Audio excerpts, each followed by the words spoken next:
काश मुझे जिंदा इसी पीपल के पेड़ के नीचे गहरे गड्ढे में दफना दिया।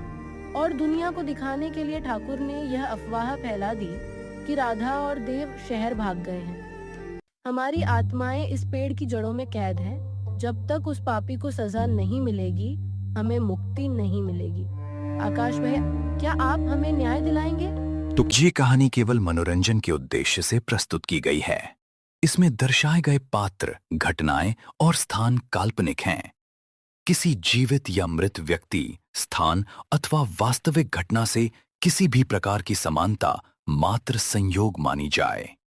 कृपया इसे केवल एक रचनात्मक हॉरर कथा के रूप में देखें। रात के करीब 9 बजे थे। चंदनपुर गांव के बस स्टैंड के पास स्थित मंगतराम की चाय की दुकान पर हर रोज की तरह भीड़ थी। लेकिन आज वहां का माहौल आम दिनों जैसा नहीं था। चारों तरफ बस एक ही खौफनाक चर्चा थी, स्कूल के हेडमास्टर दीनानाथ जी का अचानक पागल हो जाना। दुकान के कोने में 4 दोस्तों का गुट बैठा था, आकाश, समीर, पिंटू और देव।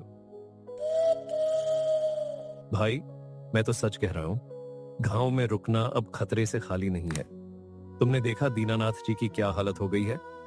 कल रात वह उसी पुराने पीपल के पेड़ के पास बेहोश मिले थे। होश आया है तब से बस एक ही रट लगाए हुए हैं, वो लाल साड़ी वाली, वो कुल्हाड़ी के घाव। वो मुझे बुला रही है। भाई, कुछ तो गड़बड़ है वहां। अरे समीर, तू डरपोक था और डरपोक ही रहेगा। दीनानाथ जी की उम्र देखी है, 60 साल के होने आए हैं। कल रात कड़ाके की ठंड थी और ऊपर से कोहरा। बेचारे का ब्लड प्रेशर बढ़ गया होगा, दिमाग में भ्रम हो गया होगा। विज्ञान के इस युग में भी तुम लोग भूत प्रेत की दकियानुसी बातों में फंसे हो। अगर पेड़ पौधों में भूत दिखने लगेंगे तो हो चुका दुनिया का विकास। बड़े आए विज्ञान के ठेकेदार।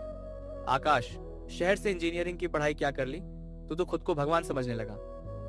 अगर इतना ही दम है तेरे विज्ञान में तो चल लगा ले शर्त। आज रात ठीक 12 बजे उस पीपल के पेड़ के पास जा और इस कुल्हाड़ी से पेड़ के तने पर एक लोहे की कील ठोक कर आ जा। अगर तू ऐसा कर दे तो हम मान लेंगे कि भूत वूत सब वहम है। मंजूर है, मुझे तुम्हारी ये शर्त मंजूर है। आज रात ठीक 12 बजे मैं उसी पीपल के पेड़ के नीचे जाऊंगा। और हाँ, तुम तीनों भी पीछे से छुपकर देखना, ताकि कल को ये ना कहो कि मैं गया ही नहीं था। मैं साबित कर दूंगा कि वह सिर्फ एक पुराना पेड़ है और कुछ नहीं।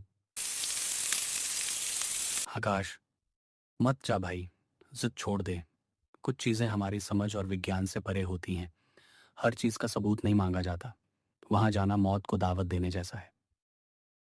देव, तू तो मेरा सबसे समझदार दोस्त है, तू भी इन अनपढ़ों जैसी बातें कर रहा है। तू डरता है तो घर में बैठ, मैं तो जाऊंगा।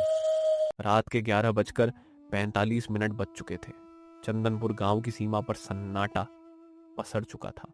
कोहरा इतना घना था कि हाथ को हाथ नहीं सूझ रहा था। आकाश हाथ में एक टॉर्च, हथौड़ा और कील लिए पीपल के पेड़ की तरफ बढ़ रहा था। समीर और पिंटू उससे करीब 50 कदम पीछे झाड़ियों की आड़ लेकर चल रहे थे। अजीब बात यह थी कि देव उस वक्त उनके साथ नहीं था। पिंटू भाई, मुझे बहुत डर लग रहा है। देख रहे हो, झींगुरों की आवाज भी बंद हो गई है। ऐसा लग रहा है जैसे पूरा जंगल किसी तूफान के आने का इंतजार कर रहा है। और ये देव कहाँ रह गया? उसने कहा था कि वो हमारे पीछे आएगा। चुप कर समीर, धीरे बोल, कहीं आकाश को पता न चल जाए। देव आ जाएगा, उसने कहा था कि वो सीधे पेड़ के पास पहुंचेगा। तू बस आकाश पर नजर रख। इधर आकाश पेड़ के करीब पहुंच रहा था। वातावरण में अचानक एक अजीब सी खुशबू फैल गई। रात, रानी के फूलों की महक, जो इस कड़ाके की ठंड के मौसम में खिलते ही नहीं थे। आकाश के कदम थोड़े धीमे हुए। ये खुशबू कहाँ से आ रही है? अजीब है, इस मौसम में रात रानी? नहीं आकाश, ध्यान मत भटका, ये सब तेरा वहम है। पेड़ बस 10 कदम दूर है, कील ठोक और कहानी खत्म कर। जैसे ही आकाश ने पेड़ के विशाल तने को छुआ, हवा का रुख बदल गया। हवा इतनी बर्फीली थी कि उसकी हड्डियों तक को खपा दे। तभी पेड़ के पीछे से एक बेहद महीन और रोती हुई आवाज आई। बाबूजी, थोड़ी मदद कर दीजिए, बहुत दर्द हो रहा है। क्या आप मेरे पास आएंगे? कौन है वहां? सामने आओ, मुझे डराने की कोशिश मत करो। मैं इन सब बकवास पर यकीन नहीं करता। टॉर्च की रोशनी पीपल की लटकती हुई जटाओं पर पड़ी। वहां एक युवती खड़ी थी। उसने लाल रंग की शादी का जोड़ा पहना हुआ था और उसका घूंघट काफी नीचे तक था। तुम कौन हो? इतनी रात को इस वीराने में क्या कर रही हो? तुम्हारा घर कहाँ है? बाबूजी, मुझे मेरे घर जाना है, पर मेरा पैर भारी है। जरा देखिए तो मेरे गले में क्या है? हवा का एक तेज झोंका आया और उस औरत का घूंघट उड़ गया। टॉर्च की रोशनी सीधे उसके चेहरे पर पड़ी। आकाश के हाथ से टॉर्च छूट कर गिर गई।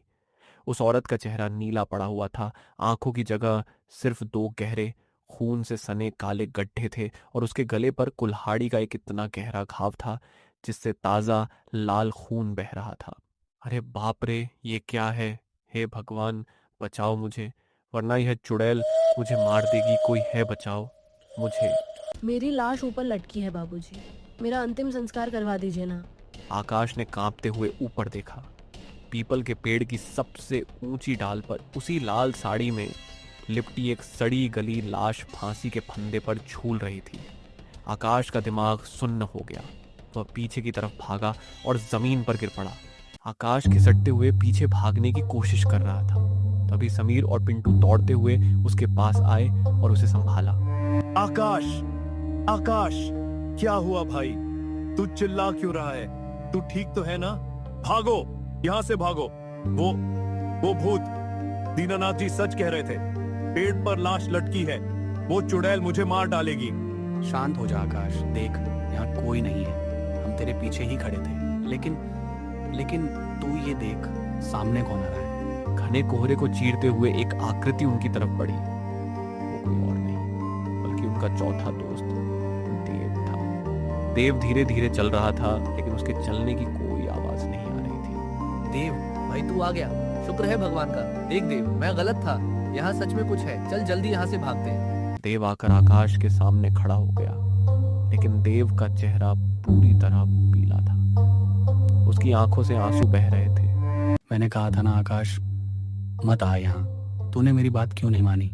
देव, तेरी आवाज को क्या हुआ और तू ऐसे क्यों बात कर रहा है? चल भाई, बाद में बात करेंगे, पहले यहाँ से निकले। आकाश, देव के पास से दूर हट, दूर हट। क्या हो गया है तुम दोनों को? देव हमारा दोस्त है। आकाश, तू नीचे देख, जमीन पर देख। आकाश ने नीचे देखा। चांद की रोशनी कोहरे के बीच से छनकर आ रही थी। जमीन पर आकाश, समीर और पिंटू की साफ परछाइयां बन रही थीं, लेकिन देव के पैरों के नीचे सिर्फ कोहरा था। वहां कोई परछाई नहीं थी। देव, तेरी परछाई कहाँ है? तू जमीन से थोड़ा ऊपर क्यों तैर रहा है? क्योंकि मैं अब जिंदा नहीं हूँ आकाश, मैं एक आत्मा हूँ। आकाश, हमें माफ कर देना। हम तुझसे ये बात छुपा रहे थे क्योंकि हमारी हिम्मत नहीं हो रही थी। आज शाम को ही पुलिस को नदी के किनारे देव का फटा हुआ पर्स और खून से सने कपड़े मिले थे। गांव वाले कह रहे थे कि देव शहर भाग गया, लेकिन वो मरा चुका है। नहीं, ये नहीं हो सकता। देव, तू तो मेरे साथ शाम को चाय की दुकान पर बैठा था। तूने मुझसे बात की थी। वो मेरी रूह थी आकाश। मैं तुम्हारे पास इसलिए आया था ताकि तुम्हें यहाँ आने से रोक सकूं। मैं नहीं चाहता था कि जो मेरे साथ हुआ वो मेरे दोस्तों के साथ भी हो। आकाश का सारा अहंकार और विज्ञान का भूत उतर चुका था। अपने जिगरी यार को इस हालत में देखकर उसका दिल फट रहा था। वह खड़ा हुआ और देव की आत्मा के करीब गया, हालांकि वह उसे छू नहीं पा रहा था। देव, मुझे माफ कर दे भाई। मैं अपनी जिद में अंधा हो गया था। मुझे बता, किसने किया ये सब? तू तो 1 महीने पहले शहर जाने के लिए निकला था ना? मैं शहर नहीं जा रहा था आकाश। मुझे गांव के मुखिया ठाकुर धीरेन्द्र सिंह ने गायब करवाया था। ठाकुर धीरेन्द्र सिंह? पर क्यों?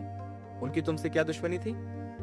तभी देव के बगल में वही लाल साड़ी वाली औरत आकर खड़ी हो गई, लेकिन अब उसका चेहरा डरावना नहीं था। उसकी आंखों के गड्ढे गायब हो चुके थे और वह एक बेहद खूबसूरत पर उदास लड़की जैसी दिख रही थी। ये राधा है, ठाकुर धीरेन्द्र सिंह की भांजी।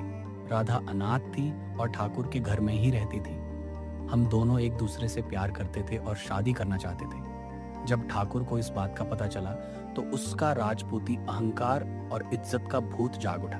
उस काली रात को आज से ठीक 1 महीने पहले मैं और देव गांव छोड़कर भागने वाले थे, लेकिन ठाकुर के गुंडों ने हमें इसी पीपल के पेड़ के नीचे घेर लिया। मैंने ठाकुर मामा जी के पैर पकड़े, बहुत मिन्नतें की, रोए, पर उन्हें तरस नहीं आया। ठाकुर ने मेरे सामने अपनी कुल्हाड़ी से राधा का गला काट दिया। राधा तड़प तड़प कर मेरे सामने मर गई, और जब मैंने ठाकुर पर हमला करने की कोशिश की तो उसके गुंडों ने मुझे लाठियों से अधमरा कर दिया। ठाकुर ने मुझे जिंदा, हाँ आकाश, मुझे जिंदा इसी पीपल के पेड़ के नीचे गहरे गड्ढे में दफना दिया। और दुनिया को दिखाने के लिए ठाकुर ने यह अफवाह फैला दी कि राधा और देव शहर भाग गए हैं। हमारी आत्माएं इस पेड़ की जड़ों में कैद हैं। जब तक उस पापी को सजा नहीं मिलेगी, हमें मुक्ति नहीं मिलेगी। आकाश भैया, क्या आप हमें न्याय दिलाएंगे? तो क्या करेगा आकाश देव? और राधा को इंसाफ दिलाएगा? और क्या करेगा ठाकुर के साथ? जानने के लिए देखिए अगला भाग।